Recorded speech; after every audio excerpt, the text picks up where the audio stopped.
The observation chamber aboard the interstellar research vessel Aurelian had never been so silent. It was a silence unlike the quiet of space, cold, indifferent, eternal. This silence was heavier. It pressed against the walls, settled into the bones of those present, and wrapped itself around the fragile life at the center of the room. Even the machines seemed to hesitate. Soft pulses of light drifted across the containment field, scanning, measuring, analyzing, yet the usual hum of certainty that accompanied such advanced technology was absent.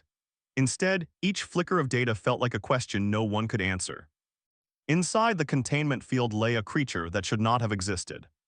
At first glance, it appeared almost delicate, small enough to cradle in two human hands, its body curled tightly as if instinctively trying to preserve warmth.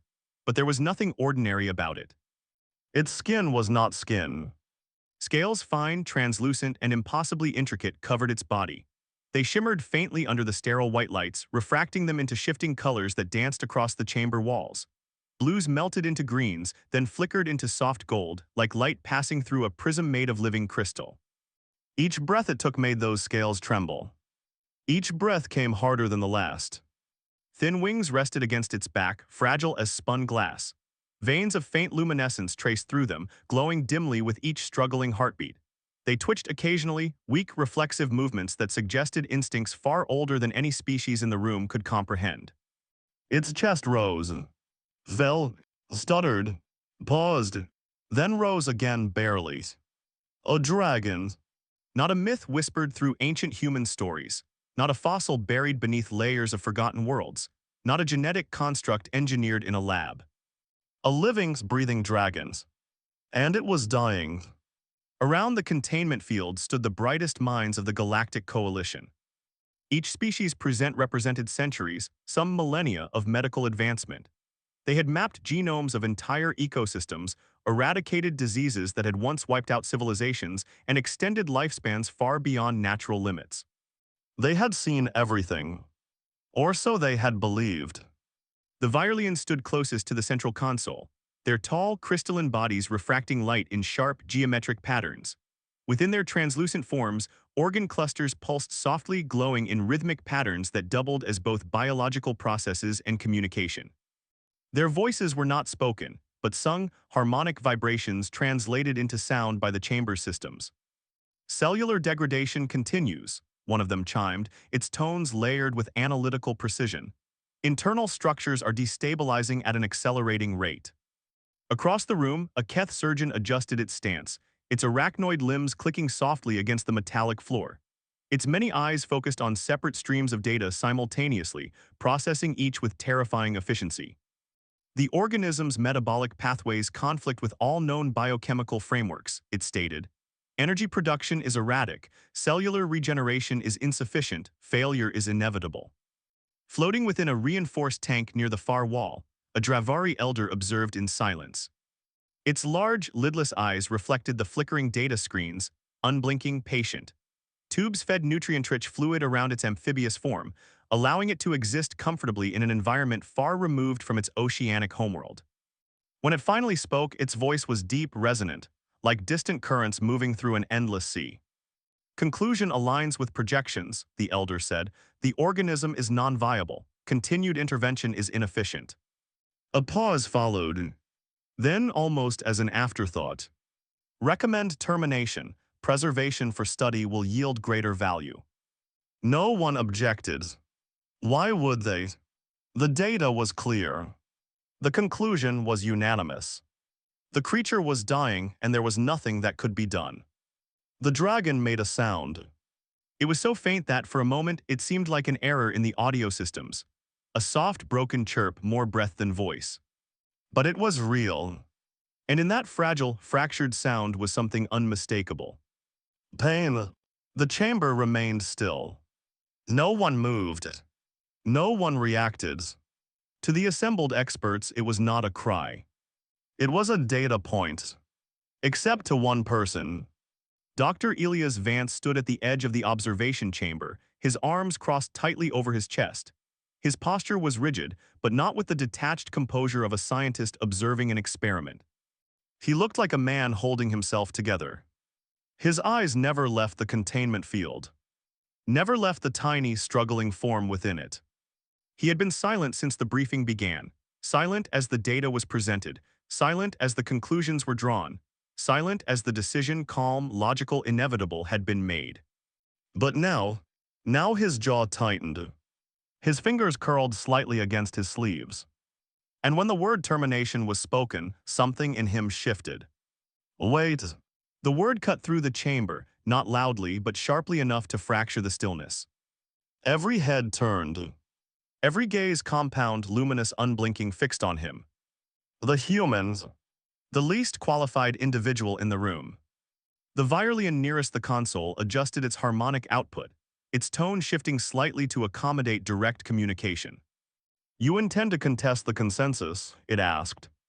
There was no hostility in the question. Only curiosity. And perhaps just beneath it a trace of disbelief. Elias uncrossed his arms and stepped forward. Each step felt heavier than the last, not because of doubt, but because of the weight of every gaze upon him. These were not amateurs, not inexperienced observers. These were the best. And they had already decided. But Elias didn't stop. He moved closer to the containment field, until the dragon was no longer just a distant figure behind layers of technology, but a living being within reach. Its breathing hitched. Paused. Resumed barely. You're treating it like a failed experiment, Elias said. His voice was steady. But only just. It's not, he continued, it's a newborn. The Keth surgeon shifted, its limbs tapping once, an unconscious sign of irritation. The distinction is irrelevant, it replied. The organism's biological structure is incompatible with survival. Elias shook his head slowly. No, he said, it's incompatible with your understanding. A ripple of subtle reactions moved through the room. Not outrage, not offense, but something close. The Dravari elder's gaze narrowed slightly. You presume a deficiency in our knowledge, it asked. Elias didn't hesitate. Oh yes. The word landed heavier than anything else he had said. Not because of its volume, but because of its certainty. He stepped closer to the containment field, his eyes tracing the dragon's form. He noticed things the others had not mentioned. The way its claws curled weakly inward. The slight tremor in its wings whenever the scanners intensified. The irregularity of its breathing, not just failing but reactive. I've seen this before, Elias said quietly. The violin's tone shifted, clarify. Elias didn't look away from the dragon. Not dragons, he admitted, but animals, newborns, species that shouldn't survive according to the numbers. He knelt slightly, bringing himself closer to eye level with the creature. Animals that die, he continued, not because they're broken but because they're overwhelmed. The Keth's mandibles clicked softly. You are projecting familiar patterns onto an unknown organism, it said. This is illogical. Maybe, Elias replied. He finally looked up. Met their gaze. But being alive isn't always logical. Silence followed. Not the cold, clinical silence from before. Something else. Something uncertain. Your experience is limited to primitive fauna, the Dravari elder said. This organism is fundamentally different. Elias let out a slow breath. Yeah, he said, it is. He glanced back at the dragon. Its chest rose again, shallow, trembling. But that doesn't mean it's not alive in the same way. The violin's internal lights pulsed slowly, defined same way. Elias hesitated. Not because he didn't have an answer, but because the answer wouldn't sound scientific. Fear, he said finally. Stress. Instinct. Pain.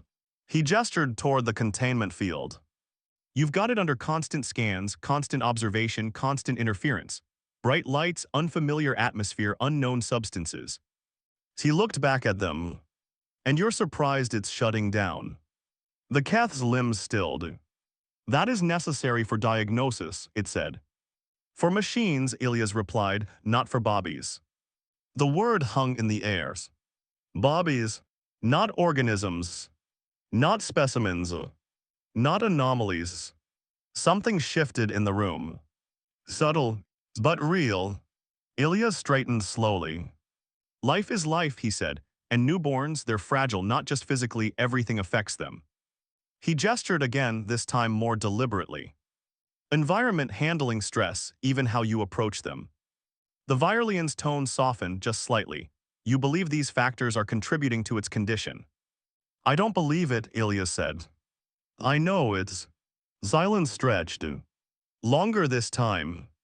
The kind of silence that only existed when certainty began to crack. Finally, the Viralian spoke again. You propose an alternative. Elias took a slow breath. This was it. The line between observation and responsibility. Let me try, he said. The Keth reacted immediately.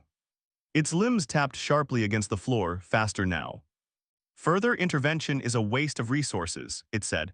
The probability of survival remains negligible. Elias didn't look at it. Then let them be mined, he replied. That got their attention. Not the words, but the meaning behind them. Responsibility, ownership, accountability. Human concepts messy, inefficient, and deeply personal.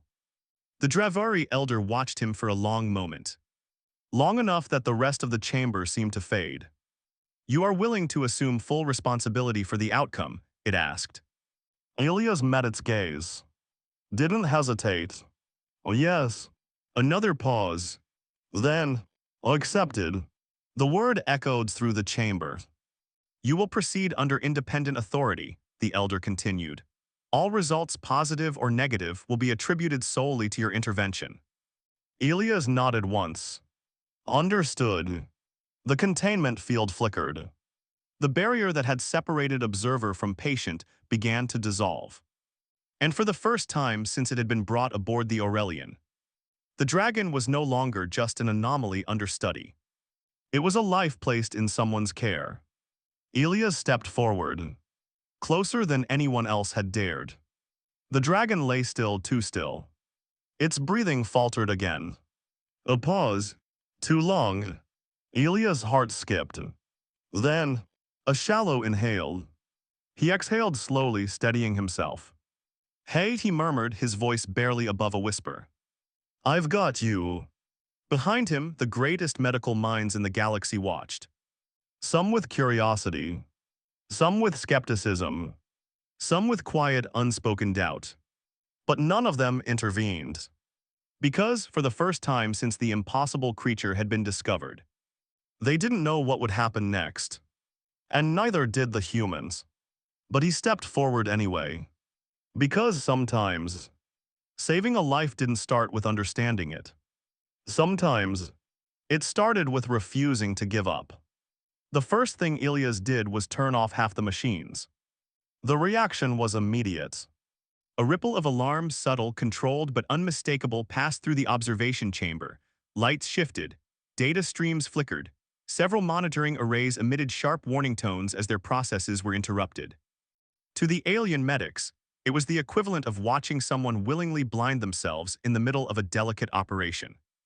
You are reducing monitoring, the Viralian asked, its harmonic voice no longer perfectly steady. Elias didn't look up from the control interface as he disabled another scanning cycle. I'm reducing stress, he replied. His tone was calm, but his movements were deliberate, precise. He wasn't acting blindly. He was choosing each system he shut down, one by one, with the same care a surgeon might use to make an incision. Look at it, he added. Reluctantly, the others did. The dragon lay in the containment field, bathed in overlapping beams of diagnostic light. Every few seconds, a different spectrum passed over its body, thermal, electromagnetic, molecular, quantum-level scans probing deeper than any biological organism had ever endured. Each time a scan swept across its body, the dragon flinched. It was subtle. A twitch of a wing. A slight tightening of its claws. A hitch in its already fragile breathing. But now that Elias had pointed it out, it was impossible to ignore.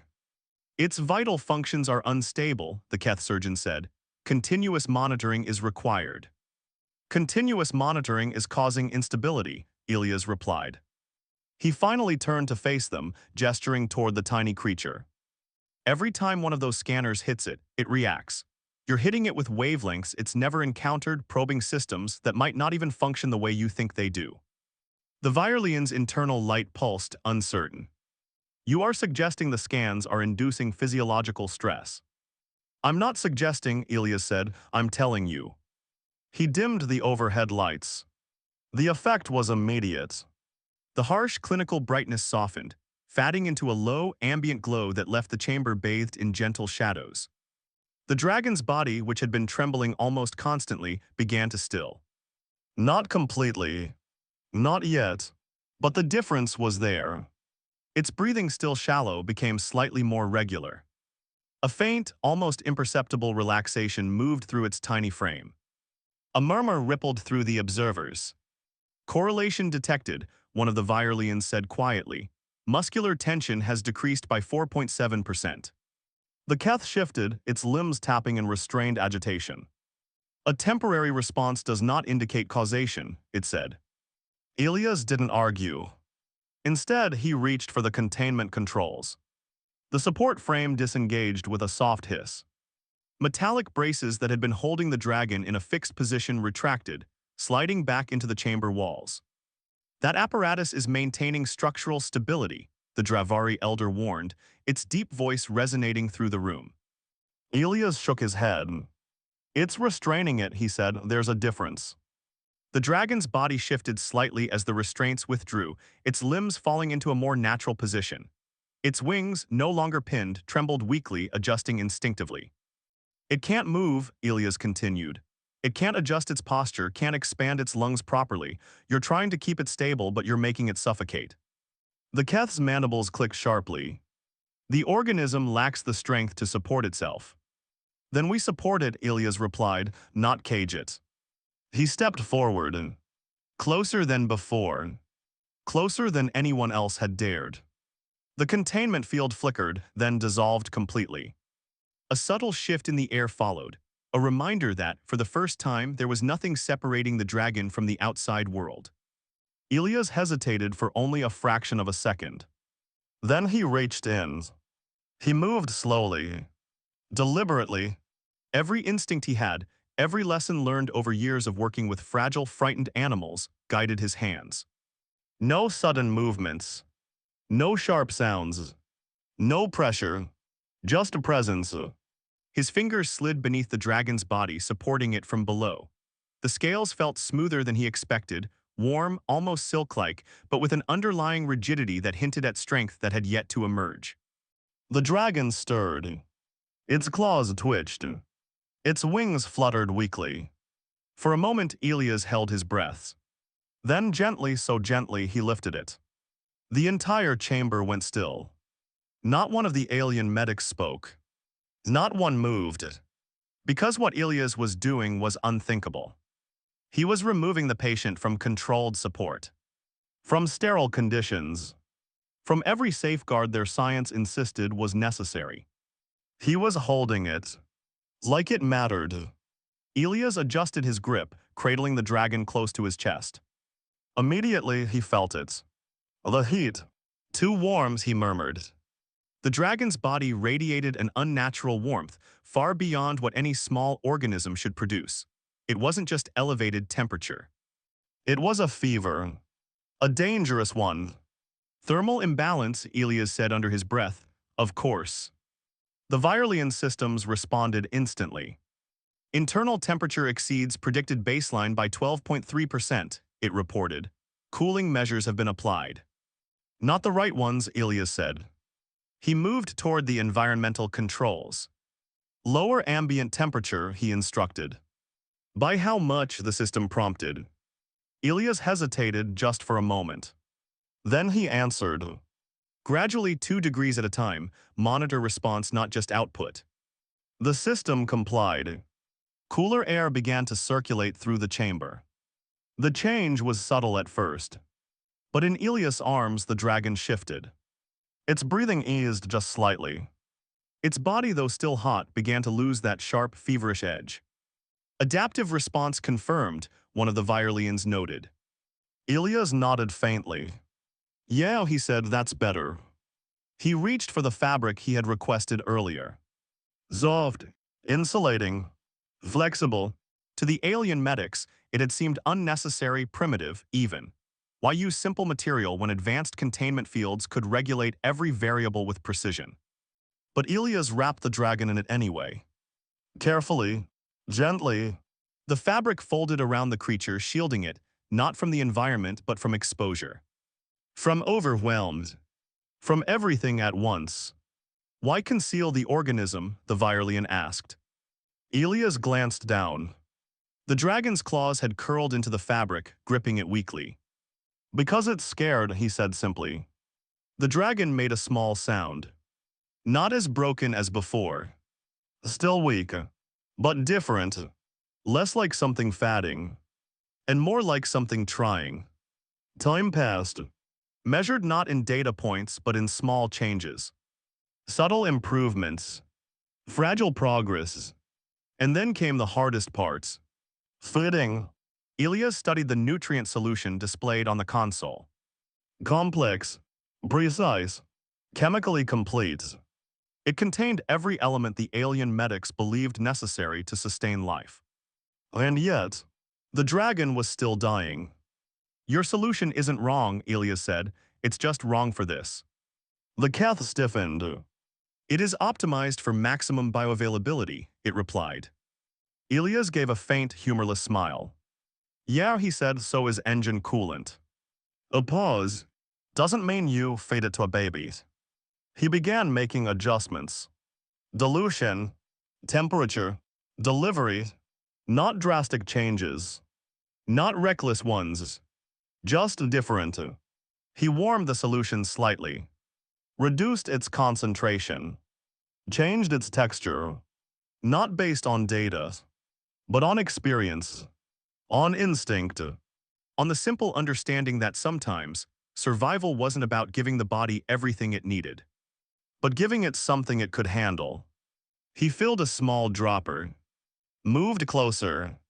The dragon lay in his hands, wrapped in fabric, its tiny body rising and falling with fragile determination.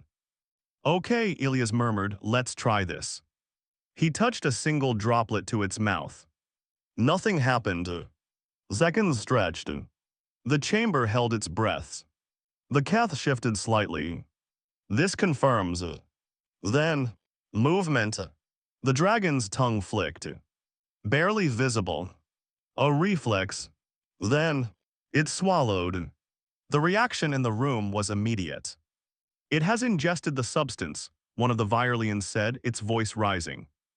Digestive response detected, another added. The cath froze. Every limb still. Again, Elias whispered. Another dropped. A pause. Then, another swallow. It is responding, the Virelian said, its harmonic tones wavering with something dangerously close to awe. Elias let out a slow breath he hadn't realized he was holding. A small smile touched his lips. Yeah, he said softly. It is. Hours passed. Then days. The observation chamber changed. Machines that once dominated the space were pushed to the background. Lights remained dim. Noise was minimized. Movement slowed. The environment, once cold, clinical, precise, became something else. Something quieter. Something gentler. And at the center of it all was Elias. He rarely left. When he did, it was only for minutes at a time. Just long enough to rest, to eat, to clear his head. Then he returned. Always returned. He monitored the dragon constantly, but not just through instruments. He watched it, listened, learned, every twitch, every breath, every sound. When it trembled, he adjusted the temperature. When its breathing changed, he altered its position. When it grew restless, he spoke softly, his voice low and steady. Words didn't matter. Tone did. Presence did. The alien medics observed. At first with skepticism. Then curiosity.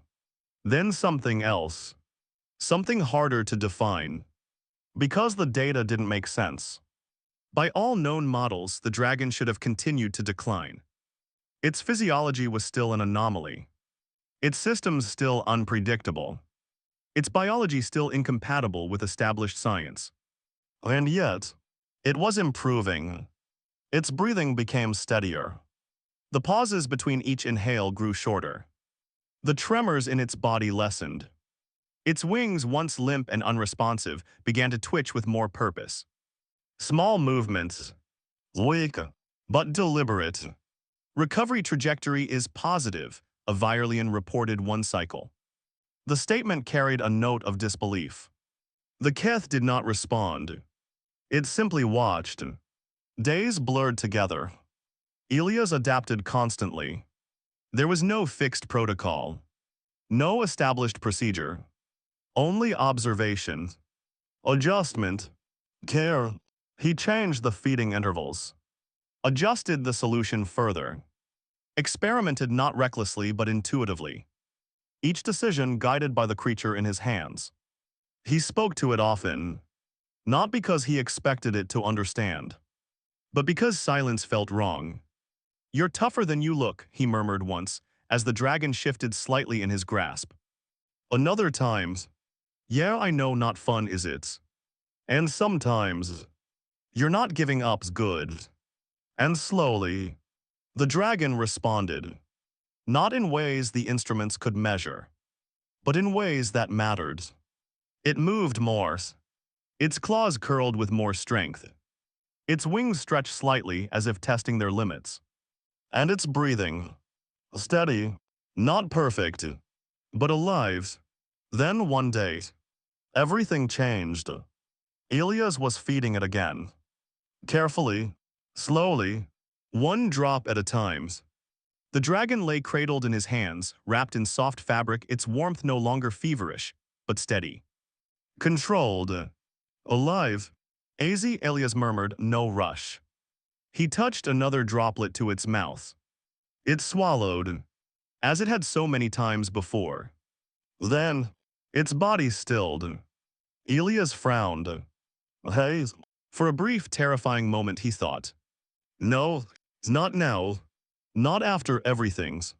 Then, its eyes opened. They glowed. Not brightly. Not yet. But unmistakably.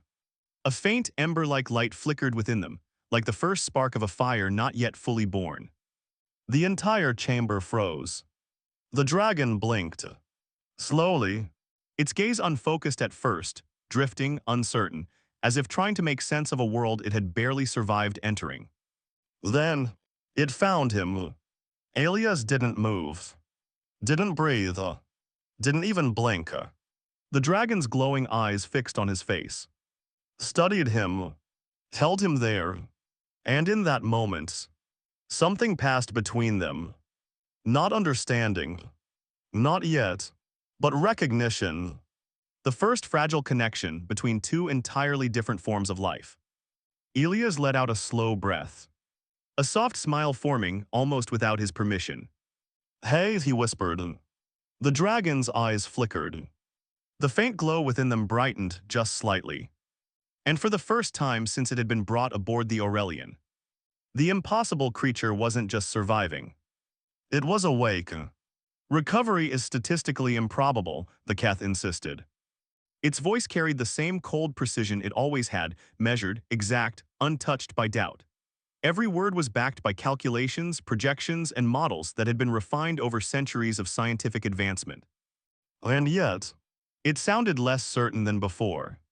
"Yet it persists," the Dravari elder replied. Its voice rolled through the chamber like a slow current, deep, patient, and immovable. The exchange hung in the air between them.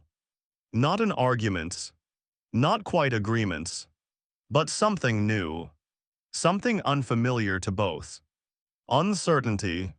The entire medical council had reconvened. They stood once more in the observation chamber aboard the Aurelian, but the atmosphere was no longer the same as it had been days before. Then it had been clinical. Detached. Certain. Now, it was charged. Alive with quiet tension and something dangerously close to wonder. Because the impossible had happened. The dragon was alive. Not barely surviving. Not lingering at the edge of failure. Alive. More than that. It was healing. Its scales, once dull and fragile, now shimmered with renewed vitality. The faint iridescence had deepened, catching the dimmed light of the chamber and scattering it in soft, shifting colors. Where once they had trembled with weakness, they now lay smooth and strong against its small body. Its wings, which had once hung limply at its sides, now moved, subtle stretches, small adjustments as if testing their strength. The fragile membranes still held a translucent quality, but beneath them, faint lines of energy pulsed with growing consistency. And its eyes. Those eyes. They glowed. Not weakly, not faintly, but with a steady, ember-like light that hinted at something far greater beneath the surface. Something waiting. Something dangerous. And those eyes followed Ilias wherever he moved. It has bonded with you, the Violian observed. Its harmonic tones were softer now, less rigid, more fluid, as though its very method of communication had begun to adapt. Ilias, standing near the central platform, barely glanced up. Imprinting, he said with a small shrug, happens with a lot of species. He reached down, adjusting the fabric wrapped loosely around the dragon.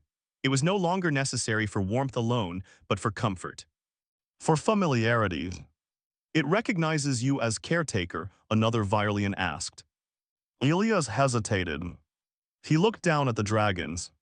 It shifted slightly in his arms, its claws flexing gently against the fabric. The movement wasn't frantic, wasn't fearful. It was a comfortable. Something like that, he said. The Keth shifted sharply. Its limbs clicked against the floor, faster than before, a clear sign of agitation. This does not invalidate our original conclusion, it said. The organism remains anomalous. Its biology is inconsistent with established frameworks. Its behavior is unpredictable. Ilias met its gaze. Everything alive is unpredictable, he said. The words settled over the room. Simple, undeniables, and deeply humans. Before the Keth could respond, an alarm blared. The sound shattered the calm, cutting through the chamber with sharp urgency. Lights flashed. Consoles flared to life, flooding the room with streams of rapidly changing data. The dragon stiffened instantly. Its body tensed in Ilias' arms, every muscle locking at once. Hey, Ilias started. Then he felt it. The heat. It surged. Rapidly. Violently. The dragon's body temperature spiked in seconds, rising far beyond anything Ilias had felt before. The warmth that had once been steady, controlled. Now burned. Thermal spike, a technician called out, energy readings increasing exponentially. Another voice overlapped. Internal activity is escalating beyond safe thresholds. Ilias' eyes widened. Oh no. The dragon let out a sharp cry. Not the weak chirp it had made before. Not the fragile sound of something struggling to survive. This was different. This was pain. And fear. And something else. Something powerful. Its body arched suddenly. And fire erupted from its mouth. The chamber exploded with light. A burst of flame, bright and intense, surged outward in a chaotic stream. It wasn't controlled, it wasn't directed. It was instinct. Raw, unrestrained. Heat flooded the room, slamming into the containment field with enough force to make it flicker violently. The alien medics recoiled. Not in fear alone, but in shock. Energy discharge is destabilizing containment, the Violian cried. Structural integrity at risk. Sedate it, the Keth ordered immediately. Deploy suppression measures. No. Ilias' voice cut through the chaos. Sharp. Absolute. He pulled the dragon closer to his chest, ignoring the heat searing through his protective gear. The fabric began to smolder, edges curling as the temperature climbed. But he didn't let go. Hey, it's okay, he murmured. The dragon thrashed in his arms, its small body twisting violently as another burst of flame escaped its jaws. The fire was uncontrolled, wild, flickering in erratic bursts that lashed out at the air around them. It's not attacking, Ilias said quickly, it's scared. The Dravari elder's voice cut through the noise. Explain. Ilias tightened his hold slightly, not restraining but steadying. It's the fever, he said. Metabolic surge, like a growth spike, its body's producing more energy than it knows how to handle. The dragon cried out again, another flare of flame bursting forth, shorter this time, but hotter. It doesn't know how to control it, Elias added. It's panicking. The containment field flickered again. This time harder. The energy readings spiked dangerously. Containment integrity is failing, a technician shouted. Intervention is required, the Keth insisted. Immediate sedation. Elias shook his head. No, he said. His voice was firm. Unyielding. It needs to calm down. The Keth's limbs tapped rapidly, agitation reaching its peak. Your refusal risks catastrophic failure. Elias didn't look at it. Didn't argue. Didn't justify. Instead, he focused on the dragon. Its body trembled violently in his arms. The heat radiating from it was intense, almost unbearable. Each breath it took was ragged, uneven, accompanied by flickers of flame that sparked and died in rapid succession. Its glowing eyes darted wildly, unfocused. Terrified, Elias lowered his voice. Soft, steady, familiar. Hey. He shifted slightly, adjusting his hold, not tighter but more secure. Grounding. You're okay, he murmured. I've got you. The dragon's movements didn't stop immediately. The flames didn't vanish. But something changed. Its eyes flickered. Focused. Just for a moment. On him. That's it, Elias whispered. You're safe. Another burst of flame escaped, but smaller this time. Shorter. Less violent. The dragon's thrashing slowed. Not by force. Not by suppression. But by trust. I'm right here, Elias said softly. You're okay. The chamber held its breath. The Virelians stopped issuing reports. The Keth stilled. Even the Dravari elder remained silent. Because what was happening wasn't something their science could measure. The dragon's breathing began to steady. Still fast. Still uneven. But no longer spiraling. The flames diminished. Flickering once, twice. Then fading. Its body relaxed.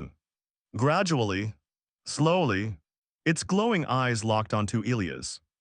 Held there. And the fire died. Silence returned.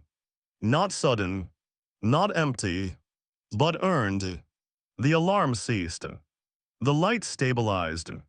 The containment field steadied. And in the center of it all, Elias stood holding the dragon close. The creature let out a small sound.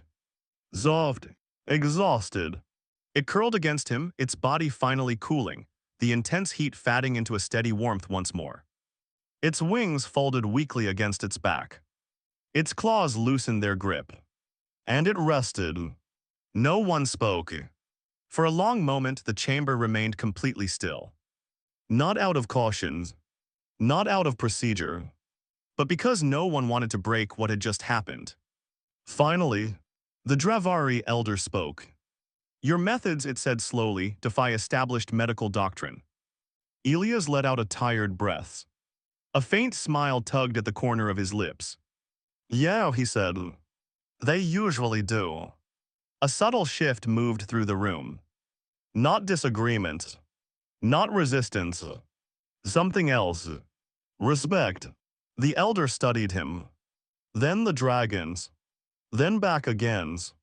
Your intervention, it continued, has preserved a life deemed unsalvageable by all known science.